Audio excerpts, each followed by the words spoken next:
दोस्तों, आज की हमारी कहानी है राहुल और अनीता के नाम। अम्मा, मैंने कह दिया ना, मैं राहुल से शादी नहीं करूंगी। आपको एक बार में समझ क्यों नहीं आता?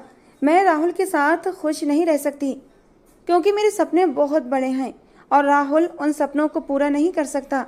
आप राहुल से साफ साफ कह दें कि वो आगे से मेरे लिए रिश्ता ना भेजे, वरना मैं उसे ऐसा जवाब दूंगी कि वो सोच भी नहीं सकेगा। मैंने गुस्से में हाथ में रखा हुआ पानी का गिलास जोर से अम्मा के सामने पटक दिया और अपना फैसला सुनाकर वहां से जाने लगी। मेरी अम्मा हैरानी से मुझे सर से पैर तक घूरने लगी और बोली, अनीता, तेरा दिमाग तो खराब नहीं है? राहुल जैसा अच्छा रिश्ता मिलना मुश्किल है। तुझे तो खुश होना चाहिए, भगवान का धन्यवाद करना चाहिए, गरीबों को जाकर खाना खिलाना चाहिए कि हमारे जैसे गरीब घर में राहुल का रिश्ता आया है। और तू है कि इस रिश्ते को ठुकरा रही है। आखिर कमी क्या है राहुल में जो तू इस रिश्ते से मना कर रही है? मैंने नाक चढ़ाते हुए वहीं अम्मा के पास टूटी हुई चारपाई पर बैठते हुए कहा, माँ, मैंने अपनी पूरी जिंदगी गरीबी में गुजारी है। अब मैं एक गरीब घर से निकलकर फिर से दूसरे गरीब घर में नहीं जा सकती। मुझे महल चाहिए, महल। अम्मा, देखो ना मेरे हाथ काम करते करते कैसे सख्त हो गए हैं। हालांकि मेरी खूबसूरती तो चांद को भी शर्मिंदा कर देती है। ऐसी खूबसूरत लड़की को तो महलों में ही रहना चाहिए और मैं महलों में ही जाऊंगी, राहुल जैसे गरीब इंसान के घर में नहीं। बस मैंने कह दिया, मुझे राहुल से शादी नहीं करनी। अम्मा मुझे हैरानी से देखती रहीं और कहने लगी, अनीता, तू बिल्कुल पागल हो गई है। हम जैसे गरीब लोगों को सपने देखने की भी इजाज़त नहीं होती, क्योंकि सपने सिर्फ और सिर्फ दुख देते हैं। जब ये सपने टूटते हैं ना, तो दिल बहुत दुखता है। इसीलिए भगवान ने जितना दिया है उसी में खुश रहना चाहिए। और मैं तो कहती हूँ, राहुल जैसा अच्छा रिश्ता हमें फिर कभी नहीं मिल सकता। वो ठीक ठाक नौकरी करता है, महीने के 20,000 कमा लेता है, तेरी अच्छी गुजर हो जाएगी। और देखने में भी कितना खूबसूरत और बांका नौजवान है। अरे, लड़कियां तो उसे देखकर दिल थाम लेती होंगी, और तू है कि ऐसे सोने जैसे रिश्ते को ठुकरा रही है। तेरी तो मति मारी गई है अनीता। मैं गुस्से में पैर पटकते हुए अपने कमरे में चली आई और ये सोचते हुए बुदबुदाई कि बस मैंने कह दिया, मुझे राहुल से शादी नहीं करना। मुझे किसी अमीर आदमी से ही शादी करनी है, फिर चाहे वो 50 साल का बूढ़ा हो, लंगड़ा हो, या फिर जैसा भी हो, मुझे कोई फ़र्क नहीं पड़ता। बस वो गरीब नहीं होना चाहिए। मुझे गरीबी से सख्त नफरत है। ये कहते हुए मैं अपने कमरे में चली आई थी और अम्मा पीछे से मुझे बुरा भला कहती रह गई। एक पल के लिए राहुल का चेहरा मेरी आंखों के सामने आ गया। अम्मा सच कहती थी, राहुल जैसा नेक दिल नौजवान पूरे मोहल्ले में कोई नहीं था। कुछ ही महीने पहले राहुल हमारे घर से 3-4 घर छोड़कर किराए पर रहने आया था। आते जाते वो मुझे देखा करता था और मुझसे बात करने की भी कोशिश करता था, लेकिन मैंने उसे कभी लिफ्ट नहीं कराई थी। मुझे पता था कि वो भी हमारी तरह बेहद गरीब था। उसने एक छोटे पुराने से कमरे वाला मकान किराए पर लिया था। वो सुबह करीब 10 बजे एक छोटा सा बैग कंधे पर डालकर अपनी पुरानी मोटरसाइकिल से नौकरी पर जाता था और शाम को 4 बजे थका हारा पसीने में भीगा हुआ घर लौटता था। मुझे पता था अगर मैंने राहुल से शादी की तो मेरी बाकी की ज़िंदगी भी ऐसे ही बीतने वाली थी, हर चीज़ को तरसते हुए, अपनी ख्वाहिशों और खुशियों का गला घोंटते हुए। और मैं ऐसी ज़िंदगी नहीं चाहती थी। हालांकि राहुल मुझसे बहुत मोहब्बत करता था। उसकी आंखों में मुझे देखकर जो चमक उभरती थी वो उसके दिल की सच्चाई को बयां करती थी, लेकिन मैंने उसे कभी भी कोई अहमियत नहीं दी। एक बार उसने मुझे रास्ते में रोककर मुझसे बात करने की कोशिश भी की थी, लेकिन मैंने उसे बुरी तरह डांट दिया था और कहा था, आइंदा मेरे सामने आने की कोशिश भी मत करना। तुम जैसे 3rd क्लास और गरीब लोगों की इतनी औकात नहीं कि मुझ जैसी खूबसूरत लड़की के सपने देखे। मैं ये कहकर अपने घर चली आई थी। पीछे से राहुल का क्या हाल हुआ मुझे नहीं पता। मुझे अपनी खूबसूरती पर बहुत घमंड था। भगवान ने अगर दिल खोलकर मुझे गरीब बनाया था तो दिल खोलकर खूबसूरती भी दी थी। मेरी अम्मा मेरी खूबसूरती को देखकर कभी कभी डरती थीं। कहती, अनीता, हम गरीब लोग हैं और भगवान ने तुझे इतना खूबसूरत बनाया है, ऊपर से हमारे सर पर किसी का हाथ भी नहीं है। भगवान न करे अगर कुछ ऊंच नीच हो गई तो मैं क्या करूँगी। मैं तेरे फर्ज से जल्द आज़ाद होना चाहती हूँ ताकि सुकून की सांस ले सकूँ और तू अपने घर में खुशी खुशी रह सके। मैंने अपनी माँ को शुरू से ही कह दिया था कि अम्मा, मेरे लिए किसी गरीब घर का रिश्ता मत देखना, अमीर घर का ही रिश्ता देखना। फिर चाहे वो आदमी 40, 50, 60 साल का हो, लूला हो, लंगड़ा हो, बदसूरत हो, मुझे कोई फ़र्क नहीं पड़ता। बस मुझे अमीर घर में बहू बनकर जाना है।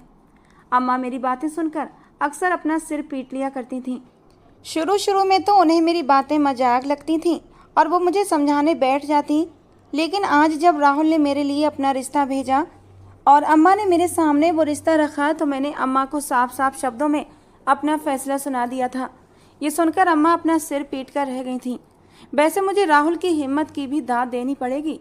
मेरे द्वारा इतनी ज़्यादा बेइज्जती करने के बाद भी वो मेरे लिए रिश्ता भेज चुका था। अगर राहुल अमीर होता तो मुझे उससे शादी करने में कोई दिक्कत नहीं थी, क्योंकि उसके जैसी खूबसूरती हर लड़की का सपना होती है। लेकिन मेरा सपना सिर्फ खूबसूरती नहीं था, मुझे पैसा चाहिए था, बेशुमार दौलत, जिससे मैं अपनी सारी अधूरी ख्वाहिशें पूरे कर सकूं। मैंने अपनी ज़िंदगी के ये 20 साल बहुत तरस तरस कर गुजारे थे। मुझे याद है जब मेरे पापा जिंदा थे तब भी हम कोई अमीर लोग नहीं थे। हमारी ज़िंदगी रोज़ की तंगी में ही गुजरती थी। पापा एक ऑफिस में चपरासी का काम करते थे और उनकी जो भी तनख्वाह होती थी वो महीने के आखिर तक ख़त्म हो जाती थी, वो भी सिर्फ दाल और रोटी में। बाकी की ख्वाहिशें तो कहीं अंदर ही अंदर दम तोड़ देती थीं। हालांकि पापा मुझसे बहुत प्यार करते थे और मेरी छोटी छोटी ख्वाहिशों को पूरा करने की भी कोशिश करते थे, लेकिन मेरी ख्वाहिशें छोटी नहीं थीं। मैं बड़ी गाड़ी में घूमना चाहती थी, बड़े से घर में रहना चाहती थी और अच्छे महंगे स्कूल में पढ़ना चाहती थी। लेकिन मेरे पापा की इतनी हैसियत नहीं थी। उन्होंने मुझे सरकारी स्कूल में दाखिला दिलवाया था, जो मेरे घर से कुछ ही दूरी पर था। मुझे सरकारी स्कूल में जाना बिल्कुल भी पसंद नहीं था। 5th क्लास के बाद ही मैंने घर में शोर मचाना शुरू कर दिया कि अगर मुझे आगे पढ़ना है तो किसी अच्छे प्राइवेट स्कूल में ही पढ़ना है, वरना मैं सरकारी स्कूल में नहीं जाऊंगी। मेरी जिद को देखते हुए मम्मी पापा ने मुझे प्राइवेट स्कूल में दाखिला दिलवा दिया। स्कूल के हेडमास्टर ने हमारी स्थिति देखकर मेरी फ़ीस थोड़ी कम कर दी थी, क्योंकि मेरे पापा ने उनसे बहुत विनती की थी कि हम बहुत गरीब लोग हैं, लेकिन बेटी की ख्वाहिश को देखते हुए हम उसे पढ़ाना चाहते हैं। हेडमास्टर भले इंसान थे, उन्होंने मेरी फ़ीस कम कर दी, लेकिन हमारे लिए वो फ़ीस भी बहुत ज़्यादा थी। मेरी अम्मा लोगों के कपड़े सिलाई करने लगीं और उन्होंने जैसे तैसे करके मेरी फ़ीस भरना शुरू कर दी। लेकिन मेरी ख्वाहिशें धीरे धीरे और भी बढ़ने लगी थी। अब मुझे अच्छे बैग, अच्छे जूते और अच्छे कपड़ों की ख्वाहिश होने लगी थी। जब लंच बॉक्स में उबले हुए चावल या आलू की सब्जी होती तो मेरा मन ख़राब हो जाता और मैं लंच बिना खाए वापस आ जाती। मैंने अम्मा से साफ कह दिया कि अगर मुझे इस तरह का सादा खाना मिलेगा तो मैं लंच नहीं करूँगी। मेरी अम्मा ने मेरी बात को मानते हुए मुझे थोड़ा अच्छा खाना देना शुरू कर दिया था। वो खाना मेरी सहेलियों जितना अच्छा तो नहीं होता था, लेकिन फिर भी काम चल जाता था। बचपन से ही मेरे मन में ये ख्वाहिश बढ़ने लगी थी कि बड़े होकर मुझे बहुत अमीर बनना है और अपनी सारी ख्वाहिशें पूरी करनी है। समय बीतते बीतते मैं 15 साल की हो गई थी कि तभी मेरे पापा बहुत बीमार पड़ गए थे। जब उनका चेकअप कराया गया तो पता चला उन्हें टीबी का मर्ज है, जो कई साल पुराना है और अब बिगड़ चुका है। कुछ समय बाद एक दिन पापा को खून की उल्टी हुई और वो हमेशा के लिए हम लोगों को छोड़कर चले गए। पापा के जाने के बाद हमारे हालात और भी ख़राब हो गए थे, लेकिन मेरी माँ ने हिम्मत नहीं हारी। उन्होंने लोगों के घरों में जाकर काम करना शुरू कर दिया, जिससे हमारा गुजारा चलने लगा। धीरे धीरे मैं 20 साल की हो गई थी और मेरे भीतर अमीर बनने की ख्वाहिश और भी जोर पकड़ने लगी थी। ऐसे में जब आज राहुल का रिश्ता मेरे लिए आया तो मुझे बहुत गुस्सा आया। राहुल से शादी करके मेरी ज़िंदगी उसी तंग हाली में गुजरने वाली थी जो मुझे बिल्कुल पसंद नहीं थी। मैंने ठान लिया था कि मैं सुबह राहुल से मिलूंगी और उसे साफ कह दूंगी कि मेरे घर दोबारा रिश्ता भेजने की कोई ज़रूरत नहीं है। मेरी तरफ से ये रिश्ता नामंजूर है। दिल में पक्का फैसला करके मैं सुकून से सो गई थी। सुबह उठी तो सबसे पहले नहा धोकर कॉलेज जाने के लिए तैयार हुई। ये मेरा BA 3rd ईयर था और इसके बाद मैंने पढ़ाई छोड़ देने का फ़ैसला किया था। मैंने अम्मा को साफ कह दिया था कि अब मैं आगे पढ़ाई नहीं करूँगी, बस किसी अमीर आदमी से शादी करूँगी और अपनी सारी ख्वाहिशें पूरी करूँगी। जब मैं रसोई में आई तो अम्मा नाश्ता बना रही थीं। नाश्ते में आलू के पराठे, दही और अचार देखकर मेरा दिल खुश हो गया था। मैंने कहा, माँ, आज तो आपने मेरा दिल खुश कर दिया। अम्मा ने कहा, मेरी बेटी खुश रहेगी तो मैं भी खुश रहूँगी, और क्या पता तू अब कितने दिन तक मेरे साथ है। तेरी शादी हो जाएगी तो तू मुझे छोड़कर चली जाएगी, इसलिए जब तक तू मेरे साथ है मैं तुझे खुश और चहकता हुआ देखना चाहती हूँ। अम्मा का इशारा मैं समझ गई थी। वो राहुल के रिश्ते पर दिलो जान से फिदा थीं और उन्हें होना भी चाहिए, क्योंकि हमारे जैसे गरीब लोगों के लिए राहुल जैसा लड़का मिलना बहुत बड़ी बात थी। कम से कम वो नौकरी तो करता था और नौजवान था। हम जैसे गरीबों को और क्या चाहिए। मैंने मुंह बनाते हुए कहा, माँ, मैंने आपको रात को ही कहा था कि मुझे राहुल का रिश्ता पसंद नहीं है और जब तक मेरी पसंद का रिश्ता मुझे नहीं मिलता मैं शादी नहीं करूँगी। ये कहकर मैं किचन में छोटी सी टेबल पर बैठकर नाश्ता करने लगी। अम्मा ने आगे कुछ कहना जरूरी नहीं समझा। उन्हें पता था मैंने अपनी जिद में कितनी पक्की हूँ। कॉलेज जाने से पहले मैं राहुल से मिलना चाहती थी। मुझे पता था वो अभी ऑफिस नहीं गया होगा। मैं सीधे उसके घर चली गई। दरवाजे पर हल्का सा खटका दिया। थोड़ी देर बाद दरवाज़ा खुला और सामने राहुल खड़ा था। नहाया धोया फ्रेश दिख रहा था। उसके गीले बाल बिखर कर उसके माथे पर आ गए थे और उनमें से हल्का हल्का पानी टपक रहा था।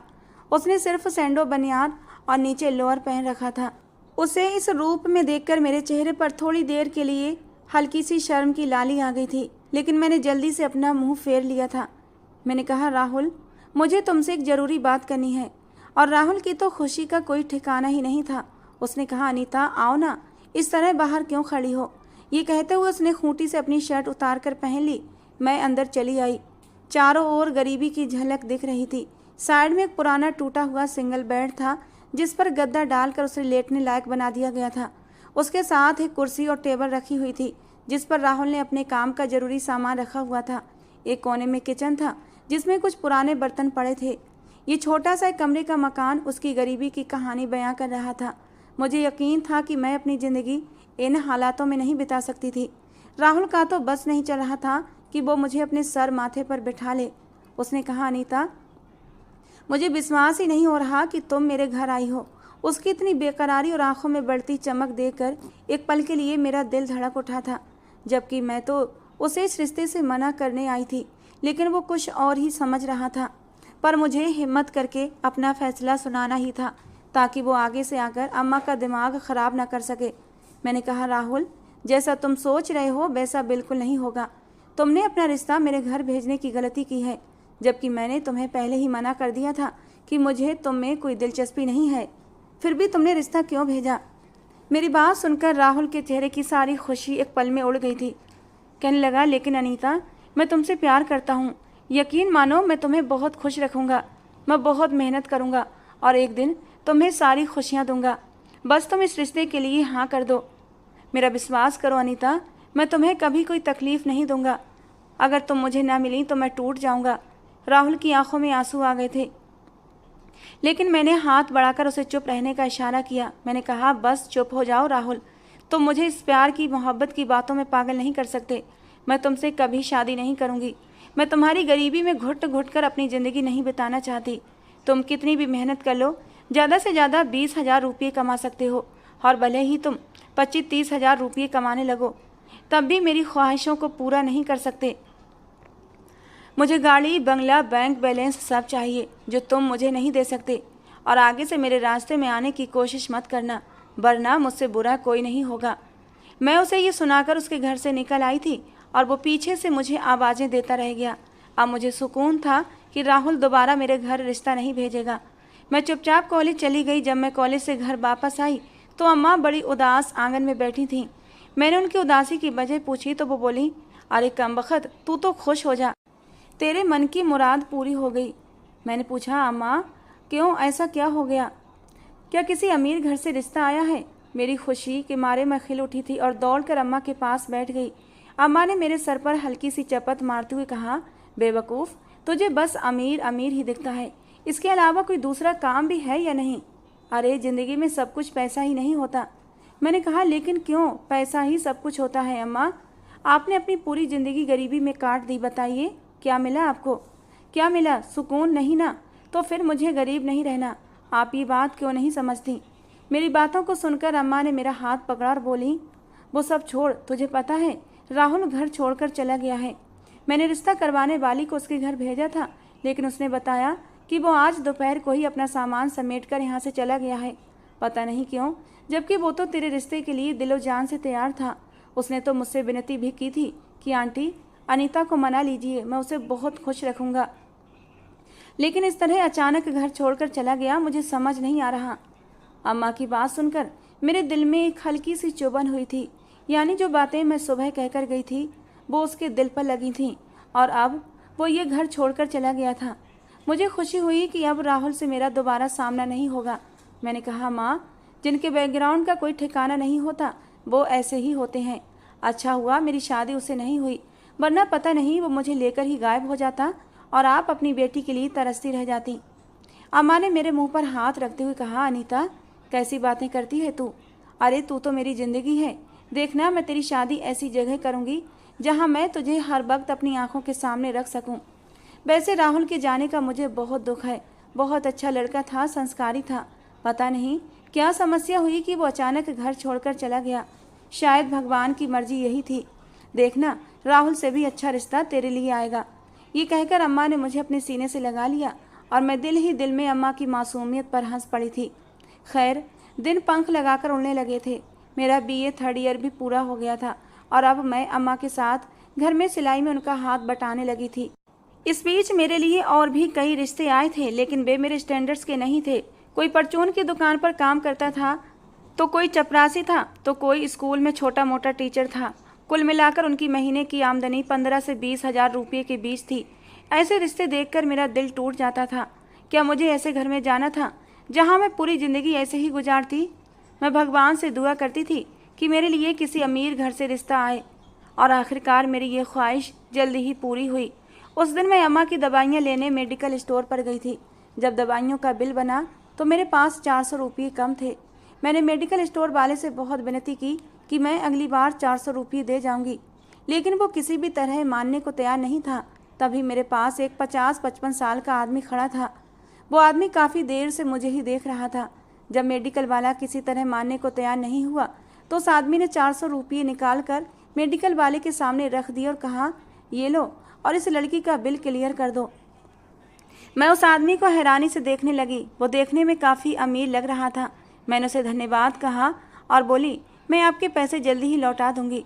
उसने गहरी नज़रों से मुझे देखा और बोला, अरे नहीं, इन पैसों को लौटाने की ज़रूरत नहीं है, बल्कि इन्हें मेरी तरफ से तोहफा समझकर स्वीकार करो। मैंने उसे फिर से धन्यवाद किया और घर वापस लौट आई। लेकिन मेरी हैरानी की हद न रही जब अगले दिन वही आदमी मेरे घर बैठा हुआ था। वो अपनी लंबी चौड़ी गाड़ी में आया था। उसकी गाड़ी देखकर ही मेरी आंखें चमक उठी थीं। जब उसने मेरी माँ के सामने अपने रिश्ते की बात रखी तो मेरी आंखें खुली की खुली रह गईं। मेरा सपना इस तरह पूरा होगा मैंने कभी नहीं सोचा था।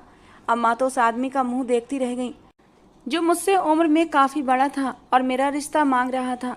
मेरी माँ ने साफ इनकार कर दिया और कहा, मैं ऐसा नहीं कर सकती। मेरी बेटी अभी सिर्फ 20 साल की है और मैं उसकी शादी आप जैसे बड़े उम्र के आदमी के साथ नहीं कर सकती। वो आदमी कहने लगा, देखिए, मैं आपकी बेटी को बहुत खुश रखूँगा। मैं अपने घर में बिल्कुल अकेला रहता हूँ। मुझे एक जीवन साथी की सख्त ज़रूरत है जिसके साथ मैं अपनी ज़िंदगी अच्छे से बिता सकूँ। मेरा एक बेटा है, लेकिन वो मुझसे नाराज़ होकर मुझे छोड़कर चला गया है। मैं घर पर अकेला रहता हूँ। हालांकि मेरा इरादा शादी करने का नहीं था, लेकिन अब ये मेरी मजबूरी बन चुकी है। मैं नौकरों के सहारे नहीं रह सकता। मुझे किसी ऐसे की ज़रूरत है जो मेरी ज़रूरतों का ख्याल रख सके। और मैं तुरंत बोल पड़ी। मैंने कहा, मुझे ये रिश्ता मंजूर है। मेरी खुशी की तो कोई सीमा नहीं थी। मेरी सारी मन की मुरादें पूरी हो गई थीं। अम्मा ने मुझे हैरानी से देखा, जबकि वो आदमी जिसका नाम पराशवर तनवर था उठते हुए बोला, मैं कल फिर आऊँगा, आप सोच समझकर जवाब देना। उसके जाते ही अम्मा मुझ पर गुस्से से बरस पड़ी। तू पागल हो गई है अनीता, कैसे तू एक 55 साल के आदमी के साथ ज़िंदगी गुजारेगी? मैंने कहा, माँ, लेकिन वो बहुत अमीर है। मेरी सारी ख्वाहिशें और सारे शौक़ पूरे हो जाएंगे। बस मुझे उसी से शादी करनी है। अम्मा ने मुझे लाख समझाया, लेकिन मैं अपने फैसले पर अड़ी रही। मैंने साफ कह दिया कि अगर कल आपने उसे हाँ नहीं कहा तो मैं अपनी जान दे दूँगी। मेरी बात सुनकर अम्मा का दिल बैठ गया। उन्होंने अपने दिल पर हाथ रखा और मेरी अकल पर मातम करने लगी। कहने लगी, अनीता, एक दिन तू बहुत पछताएगी। लेकिन मुझे यकीन था मैं कभी नहीं पछताऊंगी, बल्कि बहुत खुश रहूंगी। अम्मा ने मेरी जिद देखते हुए अगले दिन ही पराशवर को हाँ कर दिया। 15 दिन के बाद मेरी शादी की तारीख भी तय हो गई। मंगनी के दिन पराशर ने मेरे लिए इतना सामान भेजा था कि मेरी आंखें चकाचौंध हो गई थीं। मोहल्ले के सारे लोग फटी फटी आंखों से मेरे मंगनी के सामान को देख रहे थे और मैं मंगनी की डायमंड रिंग पहने खुश हो रही थी। शादी के सारे इंतजाम पराशर ने किए थे और धीरे धीरे शादी का दिन भी आ गया था। डायमंड ज्वेलरी पहने दुल्हन बनी मैं खुद को आईने में देख रही थी। कभी सोचा नहीं था कि मेरी किस्मत कुछ इस तरह खुलेगी। जब अम्मा मेरे कमरे में आईं तो उन्होंने मेरे सिर पर हाथ रखकर मुझे खुश रहने का आशीर्वाद दिया। कहने लगी, अनीता, मैंने हमेशा तेरे लिए खुशियों की दुआ मांगी थी। अब जब तू इस तरह खुश है तो मेरी दुआ है कि ज़िंदगी में तुझे कोई गम ना आए। अब तूने शादी कर ली है तो हमेशा अपने पति के साथ वफादार रहना और उसे खुश रखने की कोशिश करना। माँ ने मेरे माथे को चूमा और मेरा हाथ पकड़कर बाहर ले आई। बाहर पंडित जी शादी की सारी तैयारियां कर चुके थे। अगले ही पल मैं मंडप में बैठी और धीरे धीरे हमारी शादी संपन्न होने लगी। मैं अपने पति के साथ विदा होकर उसके महल जैसे घर में चली आई। मेरा स्वागत बहुत ही शानदार तरीके से किया गया। घर में कोई नहीं था सिवाय नौकरों के। पराशर ने मेरे स्वागत की तैयारियां बहुत अच्छे से की थीं। घर में कुछ उम्रदराज नौकरानियां थीं जिन्होंने कुछ रस्में की और फिर मुझे मेरे पति के कमरे में बिठा दिया। जब मैं सुहागरात के कमरे में अपने पति की सेज सजाए बैठी थी तो मेरा दिल जोरों से धड़क रहा था। कुछ पल के लिए मेरे बूढ़े पति का चेहरा मेरी आंखों के सामने लहराया। क्या मेरा बूढ़ा पति मुझे वो प्यार दे पाएगा जो मुझे राहुल देता? पता नहीं क्यों आज राहुल का ख्याल मेरे दिल में आ गया था, लेकिन मैंने जल्दी ही उसके ख्यालों को अपने दिल से झटक दिया था। भले ही मेरा पति मुझे शारीरिक रूप से संतुष्ट न कर पाए, लेकिन मैं इन सब बातों को मैनेज कर लूँगी। मैंने खुद को समझाया था कि मुझे बेशुमार दौलत तो मिली है, इसीलिए मैंने खुद को रिलैक्स किया और अपने पति का इंतज़ार करने लगी। थोड़ी देर बाद मेरे पति कमरे में दाखिल हुए। मुँह दिखाई में उन्होंने मुझे डायमंड की एक और रिंग पहनाई और कहने लगे, मेरी पत्नी का 5 साल पहले देहांत हो गया था। मेरा एक बेटा भी है, लेकिन वो मुझसे नाराज़ होकर मुझे छोड़कर चला गया है। मैंने धीरे से पूछा, आपका बेटा आपसे नाराज़ क्यों है? मेरे पति बताने लगे, जैसा कि तुम जानती हो मेरे पास दौलत की कोई कमी नहीं है। मेरा बिजनेस देश विदेश में फैला हुआ है और मैं अपने बिजनेस के सिलसिले में अक्सर बाहर जाता रहता था। मेरे पति ने अपनी बीमार पत्नी के बारे में बताना शुरू किया कि मेरी पत्नी बहुत ही सीधी सादी और घरेलू टाइप की औरत थी। वो अपने घर और हमारे बेटे में ही उलझी रहती थी। वो अपनी बीमारी को दबा लिया करती थी और कभी मुझे परेशान करने की ज़रूरत नहीं समझती थी। उसके सिर में कुछ सालों से दर्द रहता था जिसे वो नज़रअंदाज करती रहती थी। शायद वो मुझे अपनी परेशानी इसीलिए भी नहीं बताती थी क्योंकि मेरे पास उसके लिए वक्त ही नहीं होता था। कभी कभी जब वो मेरे करीब आने की कोशिश भी करती और मुझसे बात करना चाहती तो मैं अपने कामों में व्यस्त होता था। इस तरह उसने मुझे कभी अपनी तकलीफ़ नहीं बताई और धीरे धीरे उसका सिर दर्द बहुत बढ़ गया। एक दिन जब उसका चेकअप कराया तो पता चला उसे ब्रेन ट्यूमर है और वो आखिरी स्टेज पर है। उसके पास अब कुछ ही समय बचा था। जब मेरे बेटे को ये बात पता चली तो उसने मुझे ही दोषी ठहराया। उसने कहा कि आपने मेरी माँ का ख्याल नहीं रखा, आपने उन्हें कभी इतना समय नहीं दिया कि वो आपको अपनी परेशानी बता सकती। मेरा बेटा अपनी माँ के बहुत करीब था और अपनी माँ से बहुत प्यार करता था। जब उसकी माँ चली गई तो उसने मुझसे और मेरे पैसे से नफरत करते हुए कहा कि इसी पैसे की खातिर मेरी माँ मुझे छोड़कर चली गई। अगर आप इस बिजनेस और पैसे में न उलझे होते तो आप मेरी माँ का ख्याल रखते और आज वो जिंदा होती। मैंने अपने बेटे को समझाने की बहुत कोशिश की क्योंकि वही मेरा आखिरी सहारा था, लेकिन वो मुझे छोड़कर चला गया। अब मैं अकेले ही अपनी ज़िंदगी बिता रहा था। लेकिन जब उस दिन मैंने तुम्हें मेडिकल स्टोर पर देखा तो तुम्हारी सादगी और मजबूरी ने मुझे बहुत प्रभावित किया। मुझे लगा तुमसे शादी करके मैं तुम्हें वो सारी खुशियाँ दे सकता हूँ जिनकी तुम्हें ज़रूरत है और इस तरह मुझे भी एक साथी मिल जाएगा। अब ये बुढ़ापे के दिन है और ये दिन अकेले नहीं कटते। ये कहते कहते मेरे पति ने मुझे अपनी बाहों में भर लिया था। मेरे दिल की धड़कन तेज हो रही थी। ये मेरा पहला अनुभव था क्योंकि मैंने पहले कभी किसी मर्द को अपनी ज़िंदगी में आने की अनुमति नहीं दी थी। जब मेरे पति के हाथ मेरे शरीर को छूने लगे तो मेरे भीतर एक बिजली सी दौड़ने लगी थी। मैं 20 साल की जवान और जज्बातों से भरी हुई लड़की थी। मेरे जज्बात इस समय चरम पर थे और मैं अपनी पति की बाहों से लिपट जाना चाहती थी। मुझे उनके साथ सुकून मिल रहा था, लेकिन मेरे पति जल्दी ही मुझसे अलग होकर करवट लेकर सो गए थे। मेरे दिल के जज्बात अभी भी शांत नहीं हुए थे। मैं हैरान नज़रों से उन्हें देख रही थी। मेरी सांसें तेज चल रही थीं और दिल की धड़कनें बेकाबू थीं। मैं फिर से उनके पास जाना चाहती थी, अपने जज्बातों को ठंडा करना चाहती थी, लेकिन वो तो कुछ ही देर में खर्राटे लेकर सो गए थे। मेरा दिल टूट सा गया था। मैं चुपचाप बाथरूम में चली गई और काफ़ी देर तक ठंडे पानी के नीचे खड़ी होकर अपने मचलते जज्बातों को शांत करने की कोशिश करती रही। जब मुझे थोड़ा सुकून मिला तो मैं आकर बिस्तर पर लेट गई। पहली बार मुझे अपनी गलती का एहसास हुआ। क्या मैंने शादी करके बहुत बड़ी गलती कर दी? क्या मेरी पूरी ज़िंदगी ऐसे ही पति के प्यार के लिए तरसते हुए गुजर जाएगी? लेकिन मैंने जल्दी ही खुद को समझा लिया था कि पति का प्यार न सही, कम से कम दौलत तो मेरे पास थी। मैं अपने सारे शौक पूरे कर सकती थी। यही सोचते हुए मैं नींद की आगोश में चली गई। अगली सुबह बहुत शानदार थी। मैंने एक शानदार सा नाश्ता किया और मेरे पति कुछ देर नाश्ते की टेबल पर मेरे साथ बैठे रहे थे। फिर उन्होंने कहा, डार्लिंग, अपना ख्याल रखना। मुझे 8 दिन के लिए बिजनेस मीटिंग के सिलसिले में अमेरिका जाना होगा। तब तक तुम ड्राइवर के साथ अपने लिए खूब सारी शॉपिंग कर सकती हो और जहाँ चाहो घूम सकती हो। मुझे बहुत हैरानी हुई। मैं तो सोच रही थी कि मेरे पति मुझे हनीमून पर ले जाएंगे, लेकिन वो तो अकेले ही अमेरिका जा रहे थे। मेरा दिल उदास हो गया। उनके जाने के बाद मैं चुपचाप अपने कमरे में लेट गई। दोपहर तक मैं पूरे घर में घूम चुकी थी। ये घर बहुत खूबसूरत और बहुत बड़ा था और एक बहुत बड़ा गार्डन भी था जिसमें एक स्विमिंग पूल भी बना हुआ था। ये घर बिल्कुल मेरे सपनों के जैसा था, लेकिन फिर भी मेरे दिल में उदासी थी। मैं खुश होना चाहती थी, अपने सपनों के पूरे होने पर जश्न मनाना चाहती थी, लेकिन दिल से खुश नहीं हो पा रही थी। मैं खुद को बहलाने की हर मुमकिन कोशिश कर रही थी। जब मेरा मन किसी भी तरह नहीं बहल सका तो मैं ड्राइवर के साथ मार्केट चली गई। अपने लिए ढेर सारे कपड़े खरीदे जिनके बारे में मैंने पहले कभी सपने देखे थे। घर आई तो मेरी माँ मेरा इंतजार कर रही थी। मुझे देखते ही वो मुझसे लिपट गईं। मेरी माँ ने मेरे चेहरे को पढ़ते हुए पूछा, अनीता, तू खुश तो है ना? मैंने हंसते हुए अपनी माँ को यकीन दिलाया, माँ, मैं बहुत खुश हूँ। देखो ना, मेरे पास किसी चीज़ की कमी नहीं है। मैंने अपनी माँ को अपनी सारी शॉपिंग दिखाई और कहा, माँ, पता है आपको, ये सारी शॉपिंग मैंने पूरे 10 लाख रुपये की है। मेरी माँ बस मेरे चेहरे को निहार रही थी। शायद मेरे चेहरे पर सच्ची खुशी तलाश कर रही थी। मैंने अपने चेहरे पर खुशी का नकाब पहन लिया था और मुझे खुश देखकर मेरी माँ भी खुश हो गई थी। उन्होंने मुझे हमेशा खुश रहने का आशीर्वाद दिया और अपने घर चली गईं। माँ के जाने के बाद मैं चुपचाप अपने कमरे में चली आई। जितनी खुशी मुझे शॉपिंग करते हुए हो रही थी, अब उन कपड़ों में मुझे कोई दिलचस्पी नहीं थी। दिन यूं ही घुट घुट कर गुजर रहे थे। कुछ दिन बाद मेरे पति वापस लौट आए थे और उन्हें देखकर मैं खुश हो गई थी। मेरे सीने में दबे जज्बात फिर से मचलने लगे थे।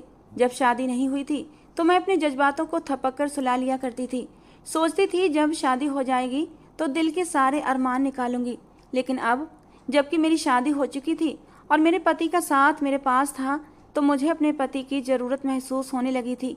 शादी की पहली रात भी मेरे पति मुझे खुश नहीं कर पाए थे, लेकिन अब मेरा दिल फिर से धड़कने लगा था कि मैं अपने पति की बाहों में लिपट जाऊं और ख़ुद को सैराब कर लूं। मेरे पति ने आते ही मुझे अपने करीब किया। मेरे लिए वो ढेर सारे तोहफे भी लेकर आए थे जिससे मैं बहुत खुश हुई। हमने साथ में मिलकर खाना खाया। अब मुझे बेसब्री से रात का इंतज़ार था क्योंकि मैं अपने पति की संगत पाना चाहती थी। जैसे ही रात हुई मेरे पति कमरे में आए और बेड पर सोने के लिए लेट गए। मैं बेकरार होकर उनसे लिपट गई। मैंने खुद ही आगे बढ़कर उन्हें चूमना शुरू कर दिया और मेरी इस हरकत पर मेरे पति मुस्कुराए और मेरे माथे पर प्यार किया। कहने लगे, अनीता, इस वक्त मैं बहुत थका हुआ हूँ, जाओ तुम भी सो जाओ। ये कहकर वो मुझसे करवट लेकर सो गए थे। आज फिर से मेरे मन में मचलने वाले जज्बातों पर ओस पड़ी थी। मेरी आंखों के कोने गीले होने लगे थे। क्या मेरी पूरी जिंदगी ऐसे ही रोते सिसकते गुजरने वाली थी? दिल के किसी कोने में दबी राहुल की मोहब्बत फिर से सर उठाने लगी थी। आज अगर मैं राहुल की पत्नी होती तो ये तड़पते हुए रातें न गुजरती, बल्कि मैं तो उसकी बाहों में लिपट कर सुकून से सो रही होती। लेकिन जल्दी ही मैंने राहुल को अपने ख्यालों से झटका था। मैं राहुल को याद करके दिल में दबी राहुल की मोहब्बत को चिंगारी देना नहीं चाहती थी, क्योंकि अब मैं किसी और की पत्नी थी और राहुल मुझे किसी भी कीमत पर दोबारा मिलने वाला नहीं था। उस रात मुझे पूरी रात नींद नहीं आई। सुबह उठी तो मेरे सिर में हल्का हल्का दर्द था। मेरे पति ऑफिस चले गए और मैं फिर से उदास उदास पूरे घर में घूम रही थी। थोड़ी देर बाद मेरे पति का फ़ोन आया। उन्होंने कहा, अनीता, बहुत बड़ी खुशखबरी है, मेरा बेटा वापस आ रहा है। मैंने उसे फ़ोन करके माफ़ी मांगी है और उसने मुझे माफ़ कर दिया है। वो 2 घंटे में घर पहुंच जाएगा। तुम उसके स्वागत की तैयारी करो, मैं भी घर आ रहा हूँ। मुझे अपने पति के बेटे में कोई दिलचस्पी नहीं थी।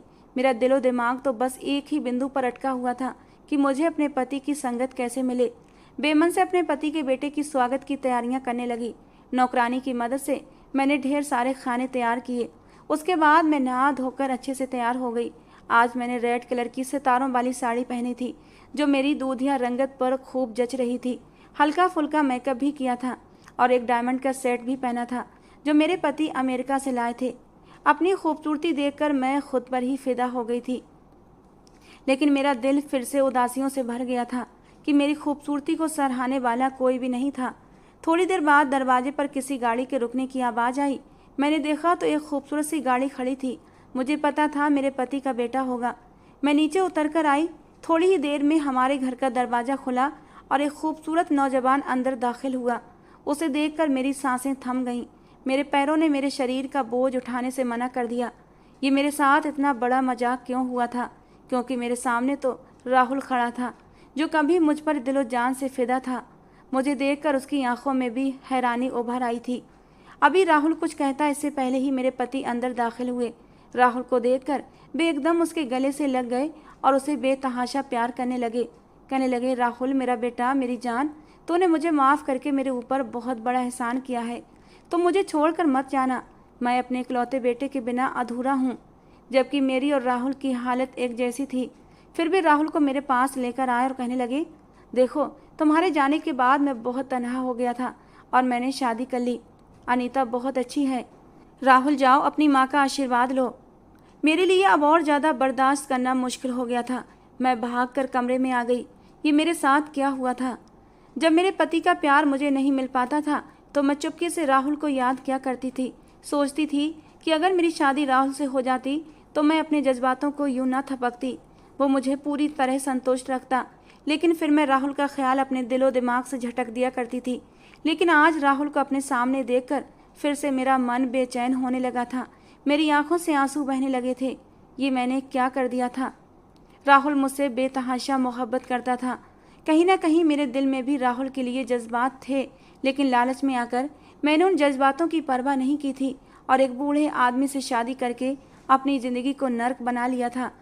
मैंने अपने पति से तबीयत खराब होने का बहाना बना दिया और कमरे से बाहर नहीं निकली। शाम को मेरे पति जरूरी काम से बाहर चले गए।